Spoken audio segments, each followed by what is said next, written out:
नमस्कार,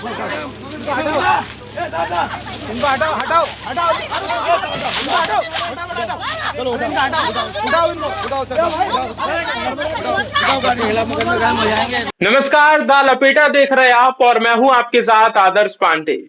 आज का लाइव बेहद अहम है और आपको अंत तक बना रहना पड़ेगा, देखना पड़ेगा कि सरकार का उन आदिवासी परिवार के साथ क्या रवैया है। वो आदिवासी परिवार जो ओमकारेश्वर में बिल्लोरा गांव में नर्मदा की तट पर वर्षों से रहते आए, और बेशक कई लोग रहते हैं, वर्षों से लोग रहते रहे हैं, लेकिन सरकार का उन परिवारों के प्रति क्या रवैया है और वहां का स्थानीय प्रशासन खंडवा का क्या कर रहा है, उसकी जब मैं आपको बानगी दूंगा तो आपके पैरों तले जमीन खिसक जाएगी। पूरा मामला आपको बताऊंगा और हम इस मामले को लगातार दिखाते आ रहे हैं किस तरीके से खंडवा की बिल्लौरा गांव में एक महिला कमलाबाई, जिनका दावा है कि 50 वर्ष से वो उस क्षेत्र में रह रही हैं, खेती करती आ रही है, प्रशासन 3 दिन पहले महज एक नोटिस देता है, फिर बुलडोजर लेके 3 दिन बाद पहुंच जाता है। साहब, वो गरीब परिवार किस तरीके से पालन पोषण करता है वो और मैं और आप नहीं समझ सकते। इस महंगाई में, इस धूप में किस तरीके से वो उस घर में रहता होगा वो आप मैं और नहीं समझ सकते। पर साहब, प्रशासन ये बात नहीं समझेगा। मैं नहीं समझ पा रहा है। प्रशासन ने बुलडोजर लिया और सीधे घर की तरफ, उस क्षेत्र की तरफ, उस जमीन की तरफ बढ़ गया। साहब, वो महिला लेट गई। महिला किसी तरह मिनटों पहले विनती की, हाथ जोड़े, लेकिन उसके बाद उस महिला को हिरासत में ले लिया गया। किसके इशारे पर, यह आपको पता चलेगा। क्यों? क्योंकि मेरे साथ इस वक्त बिल्लोरा गांव से वो लोग जुड़ रहे हैं। चेतन जी है जय संगठन से, और वो लोग, उनकी माता जी और उनका वो बच्चा जिसको हिरासत में लिया गया, वो लोग मेरे साथ जुड़ेंगे। तो अंत तक मेरे साथ बने रहिए और मामला क्या है सीधे ग्राउंड जीरो से आपको दिखाते। ऐसे में हमारे साथ चर्चा करने के लिए हम सीधे बिल्लौरा के जो हमारे साथ साथी जुड़े हुए हैं वहां से हम आपको रूबरू कराते हैं। वो साथी जो इस संगठन के साथ ताल पे ताल मिला करके जुड़े हुए हैं और लगातार प्रदर्शन कर रहे हैं, और ये प्रदर्शन बेहद अहम हो जाता है। चेतन जी हमारे साथ, आप लोग प्रदर्शन कर रहे हैं। पहले दर्शकों को एक मामला पूरा बता दीजिए, ये मामला है क्या और कितने दिन हो गए आपको? सर, मैं चेतन मंडलोई, जयेश प्रभारी बड़ुआ जी। ये मामला एक आदिवासी परिवार का है। लगभग 50 साल से इस जमीन पर खेती करके इनका परिवार का जीवन यापन कर रहे हैं। इनके पास एकमात्र साधन केवल जमीन ही है, जिससे वो अपना जीवन यापन कर रहे हैं। जब हमने देखा इस परिवार को उजाड़ने की तैयारी कर रहे हैं, तो सीधे सत्ता के बल पर प्रशासन यहाँ आकर इनको उजाड़ने का जेसीबी लेके इनके मकानों को तोड़ने की कार्रवाई हो या जमीन को उजाड़ने की तैयारी हो, ये करना चालू कर दिया। जब हमने उनसे डिस्कशन किया, हमने उनसे बात की कि साहब हमें ये बता दीजिए कि आप यहाँ पर इस जमीन को इनसे बेदखल कर रहे हैं, तो इस जमीन पे निर्माण क्या करना चाहते हैं? प्रशासन कभी कहता है गौशाला बना रहे हैं, कभी कहते हैं कि यहाँ पशुओं के लिए अनुसंधान बनेगा। आज हमने उनसे सवाल किया कि सर, कोई भी जमीन को अधिग्रहण करते हैं तब उसकी कानूनी प्रोसेस होती है कि आप जमीन को अधिग्रहण करेंगे, उस समय किसी को जमीन आवंटन करेंगे। आज की तारीख तक इस जमीन को किसी को आवंटन नहीं किया है। नियमों की खुली धज्जियां उड़ाई जा रही है यहाँ पर। हम प्रशासन से, तहसीलदार से, एसडीएम से मांग कर रहे हैं कि हमें पेपर दिखाए कि आपने ये जमीन किसको आवंटित कराई है। आज तक इस जमीन का आवंटन का कोई भी पेपर इनके पास नहीं है। चेतन भाई, लगभग ये कितनी जमीन का मसला है? ये कितनी एकड़ जमीन है? ये लगभग 3.5-4 एकड़ जमीन इन जो माता जी हमारी की है, और दो जमीन अलग अलग, 2 टुकड़े और है। लगभग 7 से 8 एकड़ जमीन का मसला है ये। उस दिन क्या हुआ था? किस दिन की ये घटना है और उस दिन क्या हुआ था फिर जिसके बाद आपको प्रदर्शन पर आना पड़ा, आंदोलन करना पड़ रहा है? सर, ये घटना 13 अप्रैल की घटना है। ये प्रशासन ने 3 दिन पहले इनको सूचना दी कि इस जमीन पर ये जो आपका अतिक्रमण है, इस जमीन 3 दिन पहले दिया था इनको कि 3 दिन के अंदर इस जमीन से आपका अतिक्रमण हटा ले, वरना शासन अपने स्तर पे हटाएगा। और तीसरे ही दिन जेसीपी लेकर ये लोग पहुंच गए और यहाँ पर मतलब इनके साथ बदतमीजी करी। मतलब ये इन्होंने कहा कि सर हमारा जीवन यापन का एकमात्र साधन केवल जमीन है, इस जमीन से भी हमको बेदखल कर दोगे तो कहाँ जाएंगे। तो प्रशासन पुलिस प्रशासन के बल के साथ में आया है ना, बलपूर्वक इनको जब ये जेसीपी के सामने गए तो बलपूर्वक इनको खदेड़ा गया, इनको घसीटा गया, घसीट कर इनको पुलिस की वैन में डाला गया और इनको धमकाया गया कि अगर शासकीय कार्य में बाधा डालोगे तो जेल जाओगे। मतलब बहुत बेरहमी इनके और इनके परिवार के साथ की गई। जैसे ही सूचना हमारे संगठन को लगी तो हमारे संगठन के लोग तुरंत यहाँ पर पहुंचे और इस कार्रवाई को रुकवाया गया। चेतन भाई, क्या वो महिला अभी हमारे साथ हैं क्या, ताकि हम उनसे बातचीत कर सकें? माता जी हमारे साथ में। माता जी नमस्कार। क्या घटना थी उस दिन, आपको क्यों जेसीबी के सामने आना पड़ा था? कैसा रवैया था अधिकारियों का? अधिकारी हटा रहे थे जमीन से भी और घर से भी घर बेदखल कर रहे थे और हमने बोलने लगे थे, हमारे साथ में जबरदस्ती भी करे उसने और गाड़ी में बैठा लिया, मेरे लड़का को भी मेरे को भी गाड़ी में बैठा लिया, उधर ले गए बैठा के और 4 घंटा उधर रोकी, वहां तक यहाँ गड्ढे मड्ढे सब खोद लिए उसने। उसके बाद में लखन भाई यहाँ पहुंच गए हैं तो वो इधर भी सब जैसे भी चलाते हैं मेमा सब। मेरा कहना है कि जमीन में छोड़ूंगे नहीं, भले कुछ भी हो जाए जमीन तो नहीं छोड़ूंगे, मेरा बच्चे के पालन पोषण इसमें करती हूँ मैं, मेरे ये जमीन सिवा दूसरा कुछ है नहीं तो पालन पोषण कैसे करूंगी मैं, जमीन छोड़। ठीक है, जमीन छोड़ने मानने के लिए तैयार हूँ, कुछ जमीन छोड़ने। अच्छा, उस दिन हाँ, तो उस दिन प्रशासन के ओमकारेश्वर के पास, नर्मदा के आसपास तो कई तरह के मतलब अतिक्रमण है। आपका तो दावा है कि आप वहाँ कई वर्षों से रह रही हैं। लगभग कितने वर्षों से रह रहे हैं आप वहाँ? 40-50 वर्ष हो गए। 40-50 वर्ष से आप वहां रह रहे हैं, तो प्रशासन ने केवल आपकी जमीन को बस टारगेट क्यों किया, क्या लगता है आपको?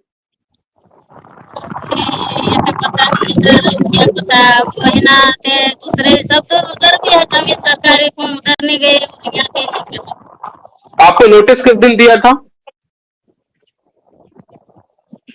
10 तारीख। 10 तारीख को नोटिस दिया था और 13 तारीख को बुलडोजर लेकर आ गए। हाँ, बोले 3 दिन में हटा देंगे, तो हम ये नहीं सोच रहे थे कि आ जाएंगे, तो वो 3 दिन में तीसरे दिन आ गए, 3 तारीख आ गए और हमारे साथ में जबरदस्ती भी कर। तो आप लोग 10 दिन से प्रदर्शन कर रहे हैं, 13 से घटना हुई, शायद संभवतः 15-16 से आप प्रदर्शन कर रहे हैं, आंदोलन पर बैठे हैं। हाँ हाँ। तो आपको सरकार की तरफ से कोई नुमाइंदा आया, कोई अधिकारी आया बातचीत करने के लिए?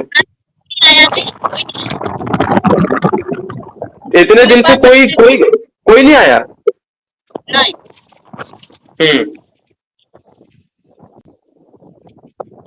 ठीक है। भी अपने पास, लेकिन वो है ना, तो बोले दंड चिट्ठी नहीं भरे, तो मेरा खुद के सामने हो गया, उसके पहले ध्यान नहीं रसीते ने, कोई दबाने वाला नहीं था सर, तो ये पटवारी ने देना था रसीद, हम भरते उसने दिया नहीं। लेकिन ऐसे समय अपन पहले ऐसे समझते भी नहीं थे, पढ़े लिखे पढ़े, हमारे बच्चे भी पढ़े पढ़े लिखे। फिर एक तरफ तो सरकार, जिम्मेदार अधिकारी, नेता सब आदिवासियों के हित के लिए कहते हैं, दूसरी तरफ बुलडोजर ऐसा चलाते हैं कि आपको लेटना पड़ा, विवाद करना पड़ा, रोकने की पूरी कोशिश करनी पड़ी, तो आपको हिरासत में ले लिया गया। चेतन भाई, इस मामले को लेकर के मैं आपसे अब समझूंगा। जमीन छोड़ देंगे।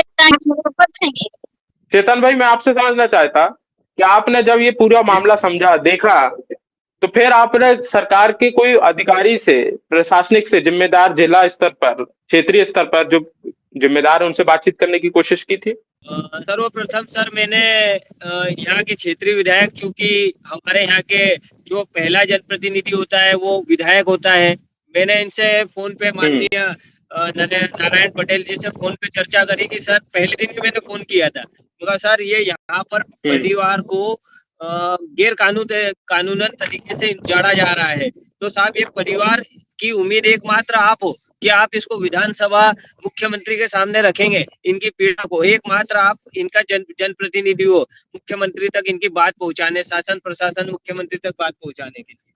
उन्होंने कहा अभी तो मैं शादियों में हूँ, मैं एसडीएम से बात करता हूँ और मैं कल आता हूँ।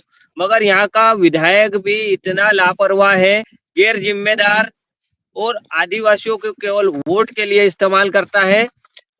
इसका किसी भी प्रकार से आदिवासियों के प्रति कोई भी वो नहीं है, समर्पण नहीं है। आज लगभग महिला से विधायक ने फोन पे, मतलब मिलना तो दूर, फोन पे बात करके हमको रिस्पॉन्स देना भी उचित नहीं समझ रहे हैं। फोन भी नहीं उठाया आपका? फोन भी बाद में फोन भी नहीं उठा रहे हैं।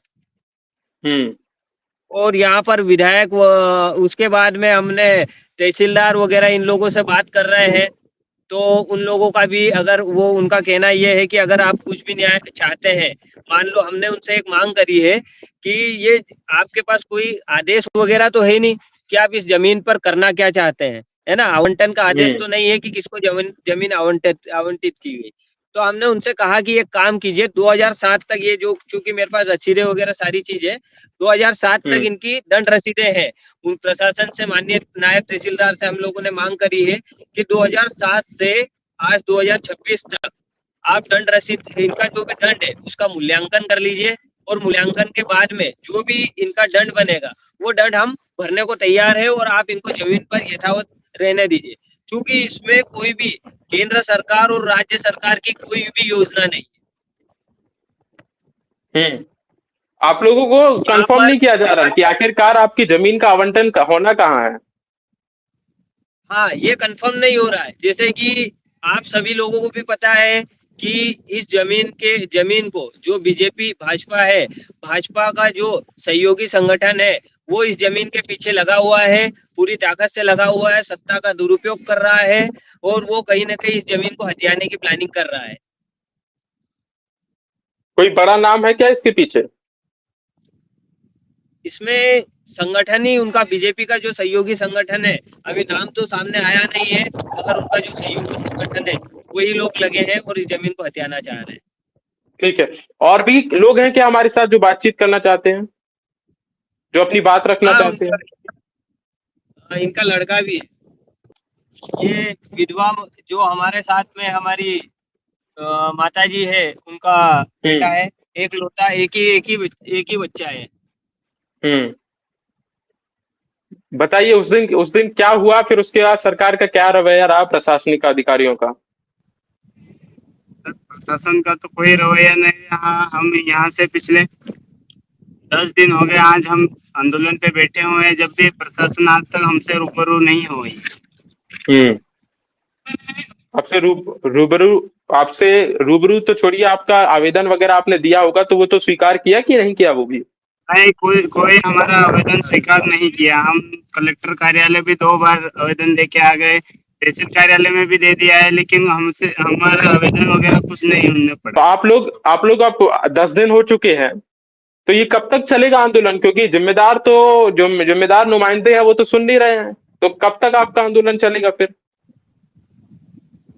और इस धूप में चलेगा, जब तक हमसे सरकार रूबरू नहीं होती जब तक चलेगा। ठीक है सर, इसमें हम लोगों ने आंदोलन के 90 दिन, हमने 2 दिन पहले हम लोग गए थे यहाँ से। जब हमारी सुनवाई नहीं हुई तो हम लोग पूरी तादाद के साथ में, हमारा जय संगठन और जो सहयोगी जितने भी संगठन है, करनी सेना है, उसके बाद जो कांग्रेस पार्टी के जो संगठन, जिन लोगों ने सहयोग किया, हम सब लोगों ने मिलकर तहसील कार्यालय का 1 दिन का घेराव भी किया था। वहां पर भी केवल निकल कर ये बात आई है कि अब अगर आपको कुछ भी करना है तो आप ऊपर की कोर्ट में जाइए। मतलब नायब तहसीलदार ने बेदखल का आदेश कर दिया है। अब आपको अगर कानूनी रूप से भी लड़ना है तो आप एसडीएम की कोर्ट में जाइए, जिले के कलेक्टर की कोर्ट में जाइए, या फिर आप सिविल न्यायालय में जाना चाहते हैं वहां जा सकते। तो एक आदिवासी गरीब परिवार कोर्ट कैसे जा पाएगा भाई?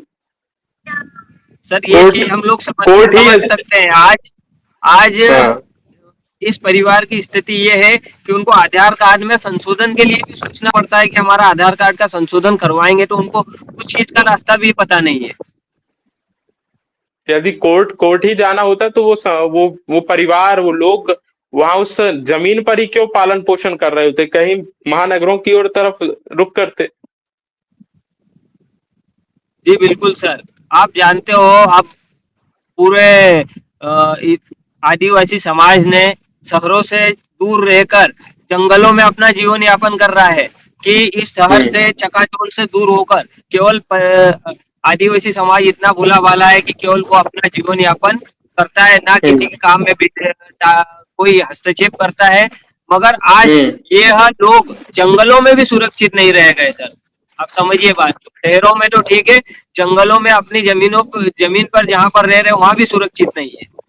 अच्छा, हमें सूचना मिली थी कि आपकी जो फसल उसको भी बर्बाद कर दिया गया था क्या? हाँ, लगभग फसल पे बुलडोजर चलाने का, जेसीबी चलाने का काम किया था, हमारा संगठन आके उसको रुकवा है। गड्ढे वगैरह खोद दिए थे उन्होंने। अच्छा, तो लपेटा पर आप सीधे बिल्लौरा गांव से सुन रहे थे लोगों को जो आंदोलन पर बैठे हैं, और आज 10वां दिन है उनके आंदोलन पर। और इस आंदोलन में किस तरीके से सरकार का, जिम्मेदार प्रशासनिक अधिकारियों का, लोगों का रवैया था, और आप तमाम तस्वीरें देख रहे हैं। इस धूप में 45 डिग्री के तापमान में जिस तरीके से वो लोग बैठे थे, और कमलाबाई जो महिला हैं उनके साथ प्रशासन का जिस तरीके से बर्ताव था, ये तमाम तस्वीरें हमने आपको पहले भी रखी 16 अप्रैल को, जब हमने ये पूरा मामला आपको बताया, और आज 13 दिन बाद भी वो मामला हम आपको बता रहे हैं किस तरीके से ये मामला बेहद अहम हो गया है। और अहम भी इसलिए क्योंकि आदिवासी परिवार जो है उसको बेदखल करने की कोशिश की जा रही है, और वो किस लिए हो रहा है, क्या काम, वो वजह साफ रही है। तो पूरे मामले को लेकर के वैसे आपकी राय क्या है? आखिरकार ऐसा क्यों हो रहा है? सरकार की मंशा क्या हो सकती है? और आप पूरे मामले को किस तरीके से देखते हैं? आपकी राय, आपके विचार और आपके सुझाव लपेटा के कमेंट बॉक्स पर जरूर साझा करें।